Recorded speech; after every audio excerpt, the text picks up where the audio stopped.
Assalamualaikum warahmatullahi wabarakatuh. Selamat bergabung kembali untuk kalian anak kelas 8 di mata pelajaran IPA.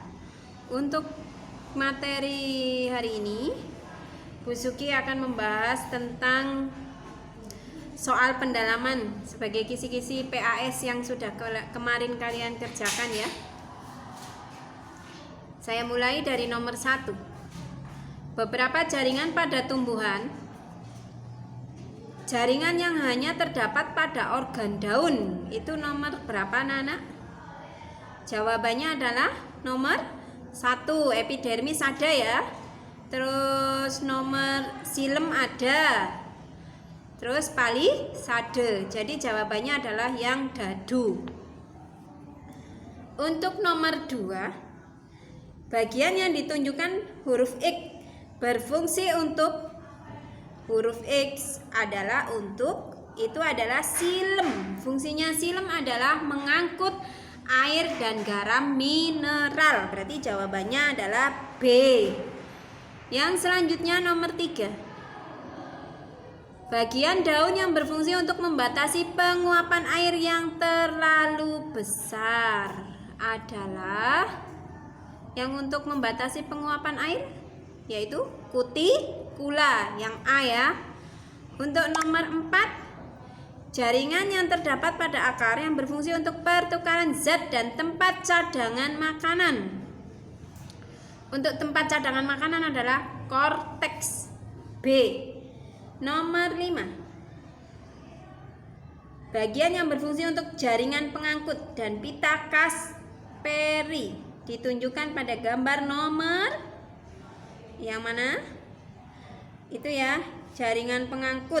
Berarti masuk ke dalam nomor 1 ya. 1, 2, dan 3. Lanjut nomor 6. Jaringan yang terdapat pada daun dan berperan untuk mencegah penguapan berlebih, melindungi tumbuhan dari gangguan luar atau sebagai alat penerus rangsangan disebut. Jawabannya adalah trikoma ya, C. Nomor 7. Jaringan yang terdiri atas sel yang bentuk dan susunannya tidak teratur, yang mengandung kloroplast sedikit dan banyak terdapat ruang udara. Itu adalah jaringan bunga karang atau yang disebut dengan spon. Jawabannya adalah dadu, D. Nomor 8. Gedung teater Esplanade di Singapura terinspirasi dari tumbuhan. Itu banyak duri-durinya ya. Kalau kalian lihat gedung Esplanade, kamu bisa lihat di YouTube atau kalau yang sudah pernah ke Singapura mungkin pernah melihatnya. Kalau yang belum bisa searching ya. Itu bentuknya kayak duri-duri. Jadi masuk jawabannya adalah struktur kulit buah durian, babu, B. Nomor 9.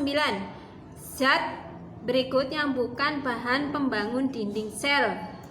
Yang bukan ya, hati-hati, yang bukan berarti kecuali. Jawabannya adalah lignin.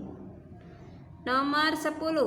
Dalam pembangunan tembok rumah agar kokoh diberi besi. Hal ini merupakan pengaplikasian dari besi. Itu ditaruh di tengah-tengah bangunan ya. Jadi di tengah-tengah bangunan pasti ada besinya agar bangunan itu kokoh. Itu masuk ke dalam contoh kambium pada pohon, karena kambium itu adalah di tengah-tengah batang sehingga batang itu membuat jadi lebih kuat. Itu fungsinya kambium. Oke, itu yang A. Untuk yang B, sebutkan jenis parenkim berdasarkan fungsinya. Sudah tahu ya, parenkim berdasarkan fungsinya. Itu parenkim apa saja? Sudah dikerjakan? Ada parenkim asimilasi, ada parenkim udara, parenkim air, parenkim makanan, dan parenkim pengangkut. Jadi untuk fungsinya berdasarkan jenisnya itu adalah, kalau parenkim makanan ya berarti untuk menyimpan cadangan makanan, kalau parenkim air ya untuk menyimpan air. Yang selanjutnya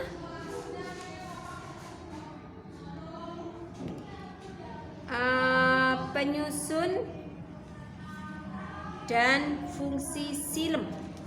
Fungsi silem seperti yang sudah Bu Sugi jelaskan tadi adalah untuk mengangkut air dan garam mineral ya. Jadi itu fungsinya silem. Terus untuk yang selanjutnya di situ adalah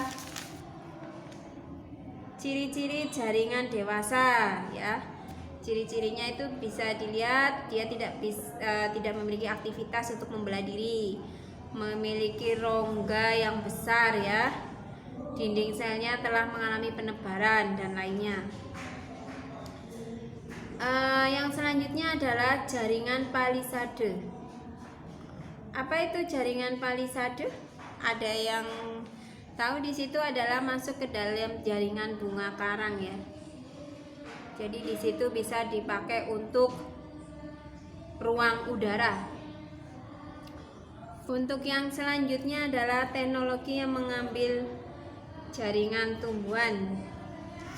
Itu ada teknologi apa saja? Ada beberapa teknologi ya. Ada struktur akar yang kukuh dapat menunjang tumbuhan pada daerah laut. Contohnya bisa pada pondasi jembatan. Berarti yang pertama adalah pondasi jembatan. Terus tembok rumah diberi besi di tengahnya. Itu masuk ke contoh kambium pada batang. Yang ketiga adalah teknologi pembangkit listrik tenaga surya. Dah itu aja. Sekiranya itu saja pertemuannya Bu Sugi kali ini. Kurang lebihnya Bu Sugi mohon maaf. Wassalamualaikum warahmatullahi wabarakatuh.